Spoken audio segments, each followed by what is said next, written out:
भगवन् विश्वेश्वराय महादेवाय त्रयम्बकाय त्रिपुरान्तकाय त्रिकाग्निकालाय कालाग्निरुद्राय नीलकण्ठाय मृत्युञ्जयाय सर्वेश्वराय सदाशिवाय श्रीमन्महादेवाय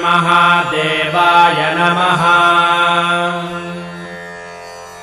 नमो हिरण्यबाहवे सेनान्ये दिशां च पतये नमो नमो वृक्षेभ्यो हरिकेशेभ्यः पशूनां पतये नमो नमः सस्पिञ्जराय द्विषीमते पथीनां पतये नमो नमो बभ्रुषाय विव्याधिनेन्नानां पतये नमो नमो हरिकेशाय योपवीतिने पुष्टानां पतये